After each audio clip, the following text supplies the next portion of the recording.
All right. I'm going to do this right now just for probably like 10 minutes. So I just posted kind of a Ask Me Anything. I'll be completely open with you, 100%. I just asked Ask Me Anything about Alabama football. So it starts right now. Do it for like 10 minutes. So go ahead and post your questions for me inside the comment box, and then I'll answer you guys about anything Alabama football. Whatever it is, recruiting, team, whatever. 5 Adam is asking, how good is Keelon Russell? I mean, from the high school highlights that we've seen from playing against elite competition in Texas, I mean, he looks fantastic. One of the things that stands out to me is the fact that he moves around really well inside the pocket with keeping his eyes downfield. That's something that you look at the quarterback position. He's got good height. He's got a really good deep ball. So I think that I'm really excited to see Keelon Russell 100%. It's me, Marvin, asking about recruiting updates. One thing that I would watch in terms of recruiting updates is Ty Haywood flipping from Alabama to Michigan, following Bryce Underwood flipping from LSU to Michigan. I think that is certainly going to be something that we watch for within the next couple weeks or something like that in terms of a flip. I'm also keeping my eye on Michael Carroll. I am not believing anybody or any of these recruits that say I am 100% locked in. I'm not buying it. I don't believe it because it's not over until you physically sign paperwork. And even then, even if you've signed paperwork, I don't believe it until you're actually playing. We saw Julian Saint sign paperwork, go to the bowl game out in the Rose Bowl, practice, and then he dipped out in the transfer portal. So, until they're actually playing, they're not 100% locked in.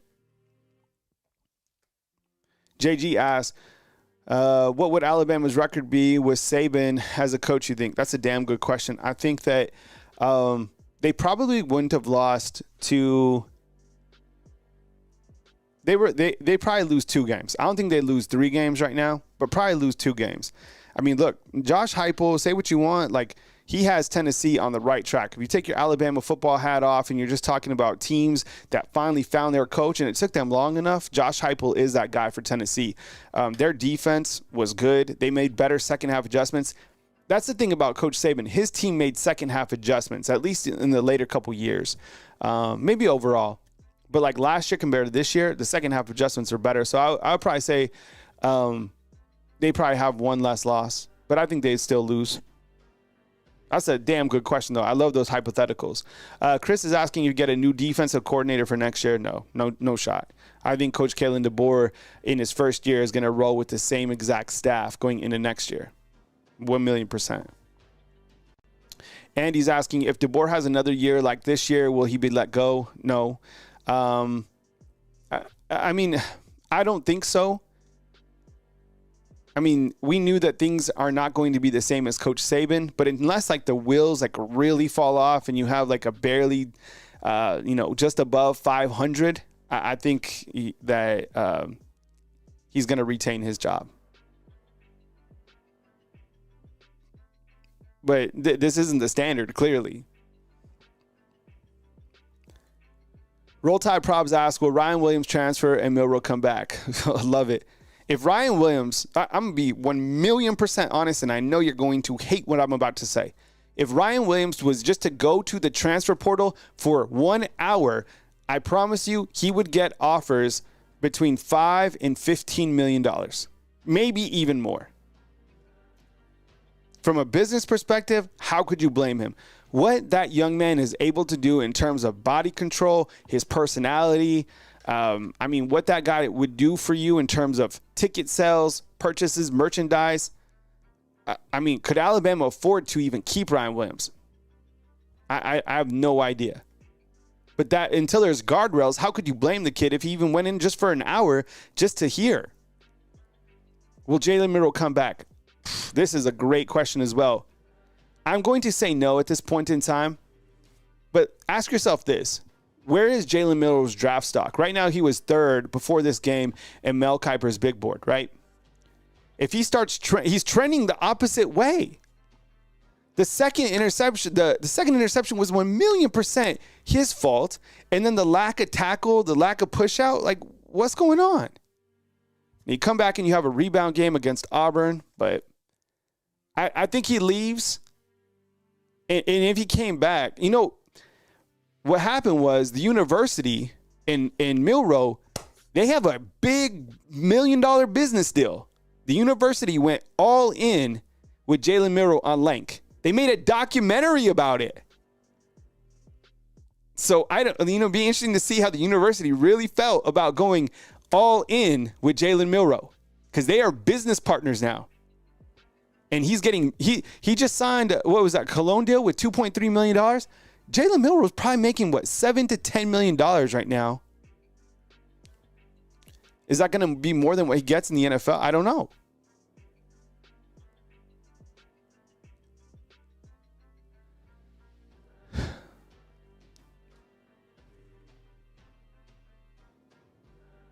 Tyler Lee saying, what happened to our offensive line? Not enough people talking about that.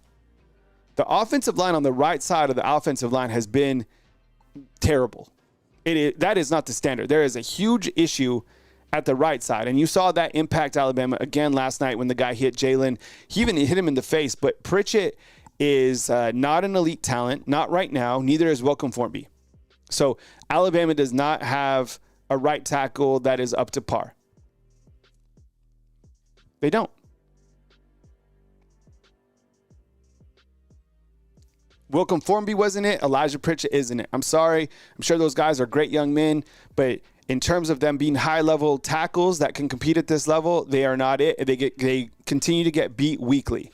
It's something we've seen, and it's not going to change against Auburn or whoever they play in the playoffs or in the bowl game. It's been a huge issue.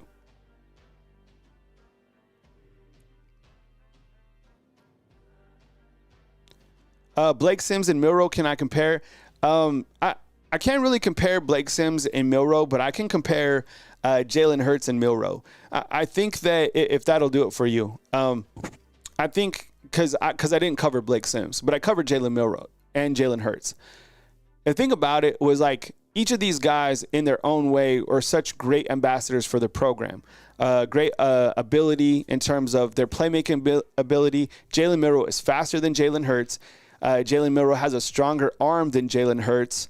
I would say Jalen Milroe has a better late game presence in big games than Jalen Hurts. Jalen Hurts probably had a better, I would say he probably had a better ball in terms of kind of the RPO type stuff. But then again, that's a tough comparison. I talked about this earlier this morning. It's hard for me to say because Jalen Milroe became a better quarterback when he went to Oklahoma. But at Bama during his time and Jalen Milroe during his time, I would probably say that Jalen Milroe is a little bit better than Jalen Hurts at Alabama. Tough. That's a good question. It's a tough comparison. Senor, what's up, man? I missed your morning live show living in Germany, but I waited up all night to watch Milroe shit the bed again. Yeah, man, that was it. All right, Christian, thank you, Kyle, for your pointing out the line is giving up way too many sacks. 100%. I mean, the offensive line on the right side is absolutely terrible. Hurts was 26-2. Damn. That's impressive. Hurts also had Coach Saban. Oh, and think about this.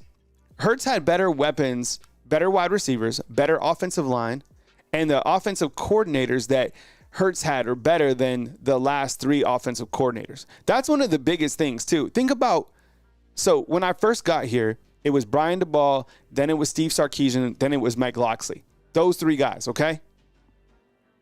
The last three offensive coordinators have been Bill O'Brien, Tommy Rees, and Nick Sheridan. When we look back and we see, I doubt this is the complete downfall of Alabama football. But when we start to see things going the opposite way, it was when Bill O'Brien got here, then Tommy Rees, and Nick Sheridan. You haven't had an A-plus offensive coordinator. And I think what contributed to this was the fact that Ryan Grubb didn't come over with Coach Kalen DeBoer. I think that's why people were so excited for Ryan Grubb, because they felt that Ryan Grubb was kind of up there with the Lane Kiffins, the Steve Sarkisians, right? Like he was up there in terms of an offensive mind guy. And here comes Nick Sheridan, who was just the tight ends coach at Washington. I know he was the OC at Indiana, but, I mean, come on.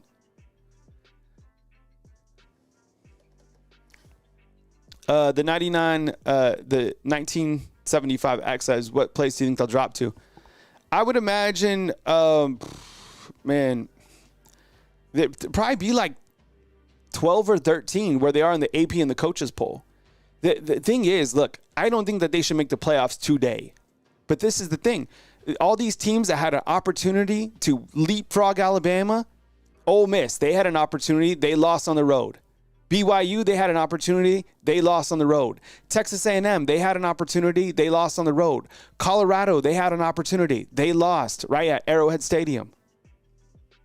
So those are the four teams right there that I mentioned that had the opportunity to leapfrog Alabama and knock Alabama out of the playoffs. All of those teams lost. So you can't really put those teams over Alabama because those teams have lost to unranked opponents as well. So they're going to be like 13, and then it's going to be between like a ACC runner-up and a 3-loss Alabama team should they beat Auburn.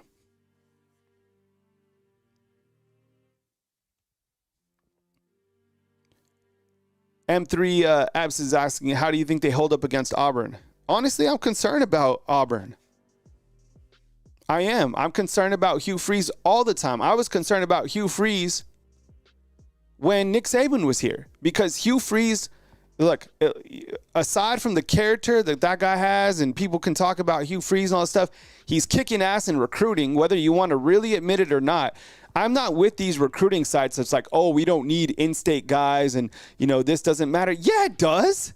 I completely disagree. Those guys know every single thing, whatever. You need in-state guys. And right now, Alabama doesn't have anybody from the top 10. In fact, they just lost Turbo Rogers, right? And I get it. Turbo Rogers, when was he going to play here? Why would Turbo Rogers want to be a running back if he was a running back in this offense? We're going to get 3 carries? Honestly, do you think Justice Haynes is happy? Justice Haynes, I had an opportunity to talk to him. He is probably one of the nicest people I've ever met in my life. All of these young men, man, that's the thing about Alabama players. They are good, grounded young men. Tyler Booker, Malachi Moore, Devontae Smith, Justice Haynes. Like, these guys are really good people. Justice Haynes, man, that guy, he has every right to be completely pissed off. That guy should be getting fed. Same thing with Jan Miller. Richard Young is non-existent. But Turbo, when was Turbo going to play here? Was he going to? I think AK Deer is better than him. But I think my point was getting to in-state guys, I think, is important. I think when you look to what Hugh Freeze is going to combine Vanderbilt, he's going to combine Oklahoma, and whatever he has, he's going to put something together, and he's going to make it really difficult to stop for Alabama's defense. That's the truth.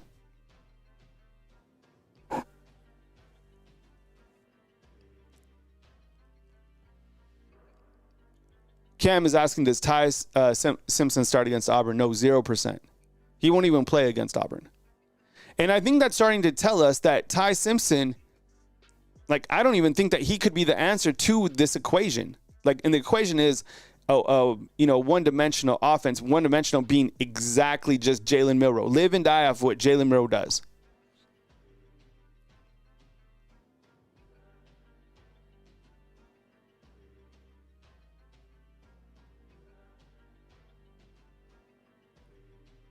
Do you think the players call him Karen? I don't know.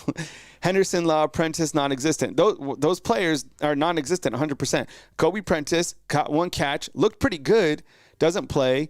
Manuel Henderson, the ball hit him. I remember the ball hitting him on that punt, doesn't really play. Kendrick Law doesn't play. They don't throw the ball to these guys. So, what do you think about the team's discipline? Hard to say. I think that they're, I think you look to the fact that they're 128th in penalties. That's a sign of a team that's undisciplined.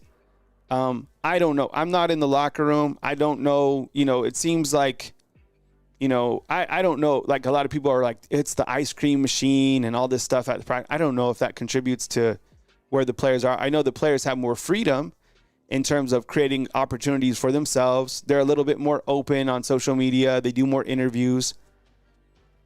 But I mean, outside a couple of things that I've seen from the team, I don't know, like, if they're indisciplined or not. That's one of the things I just don't know about.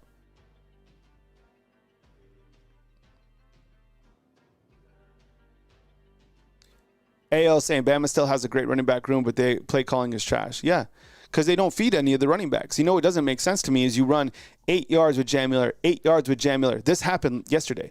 2 yards with Jam Miller, and then they just start throwing the football again. Like, 8 yards, 8 plus 8 is 16. You add, what, 2 more? Like, what? Like, the average of that is still high for your running backs. Jam Miller, he had 12 carries for 45 yards and 3.8.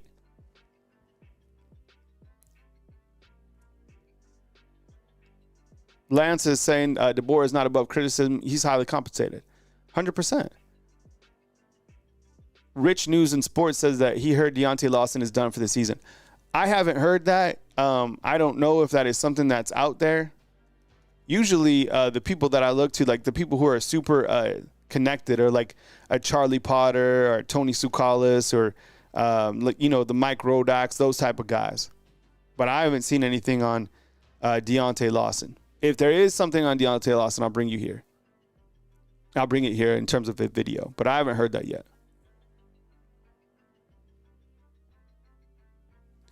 Rich B's like, if 2 ACC teams get in, I know that's the other thing. Another, like, the ACC runner-up getting in over Alabama, and in that scenario, that would be like an SMU, a Clemson, right, over a 3-loss Alabama team. The problem is Alabama lost to 2 teams that were unranked. So, that's where things stand with them.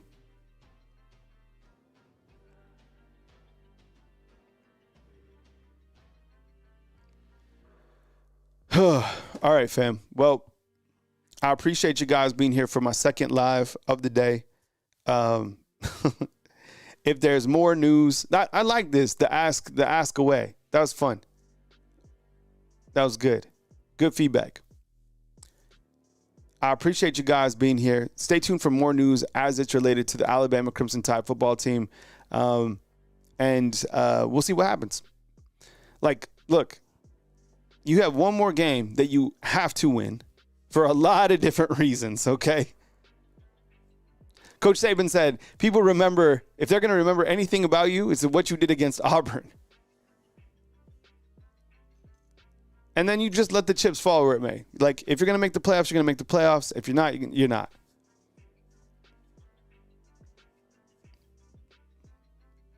Hey, Israel, ask your question, man.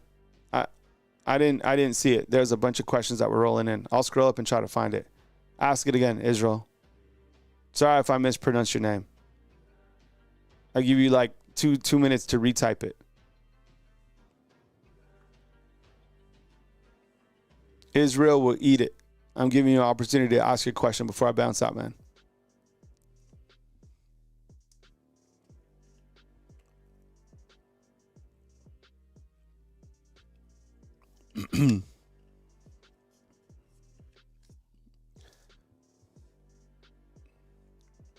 Yeah, AP has Alabama at 13. You're right. All right. Okay, Israel, here you go. All right, appreciate you, man. Sorry I missed your question earlier.